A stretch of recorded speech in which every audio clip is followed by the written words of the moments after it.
Hi, hello, வணக்கம். நான் உங்கள் காஜா சஃபா. உங்க வீட்டு குழந்தைங்க அடிக்கடி வயிறு வலிக்குன்னு சொல்றாங்களா? இல்லைன்னா பூச்சி கடிக்குன்னு சொல்றாங்களா? இந்த மருந்த கண்டிப்பா ஃபாலோ பண்ணுங்க. கை மருந்து, நாட்டு மருந்து, பாட்டி மருந்து, தாய் மருந்துன்னு கூட சொல்லலாங்க. எந்த பயமும் இல்ல. தாராளமா நீங்க குடுக்கலாம். குழந்தைங்கள்லேருந்து பெரியவங்க வர கூட குடுக்கலாங்க.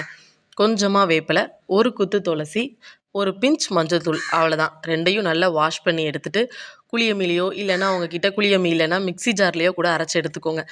நல்லா அரைச்சு அதில் உள்ள ஜூஸ் மட்டும் குடுத்தா கூட போதுங்க. அந்த சக்கைய தூர போட்டுருங்க. ஏன்னா, நீங்க எவ்வளோதான் மை போல அரைச்சாலும் கூட குழந்தைங்களுக்கு அத குடிக்கும்போது கஷ்டமா இருக்கும். டக்குன்னு வாமிட் பண்ணிருவாங்க.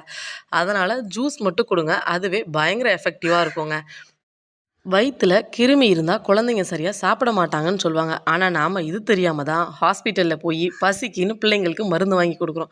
அப்புறம் எப்படிங்க குழந்தைங்க சாப்பிடுவாங்க? முதல்ல நீங்க இத செய்யுங்க. அதுக்கப்புறம் உங்க வீட்டு குழந்தைங்க எப்படி சாப்பிடுறாங்க? எப்படி ஹெல்த்தியா இருக்காங்கன்னு பார்க்கலாம். நான் என்னோட குழந்தைங்களுக்கு எப்போதுமே இதுதாங்க குடுப்பேன். 15 நாளுக்கு ஒரு தடவையோ, இல்லன்னா 1 மாசத்துக்கு ஒரு தடவையோ தாராளமா அந்த மருந்த குடுக்கலாம். எந்த பிரச்சனையுமே இல்ல. அப்புறம் ஒரு நிமிஷங்க. சொன்னா நம்ப மாட்டீங்க. இந்த குழியம்மிக்கு வயசு 70 ஆகுது.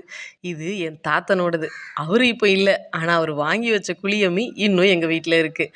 அவரு இத வாங்கும்போது யோசிச்சிருக்க கூட மாட்டார்ல. தான் பேத்தி, தான் பூட்டனுக்கு இதுல மருந்தரைச்சு குடுப்பான்னு. தான் ஆடாட்டாலும் தசையாடுன்றது இதுதான். எப்போதுமே இந்த குழியம்மிய பார்த்தா என் தாத்தனோட ஞாபகம் வராம இருந்ததே இல்லங்க. என் குழந்தைங்க கிட்ட இப்பவும் நான் சொல்லிட்டுருக்கேன், "இது உன் பூட்டனோடது" அப்படின்னு.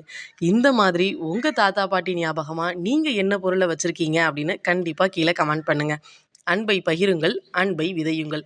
Love from KS. Bye guys.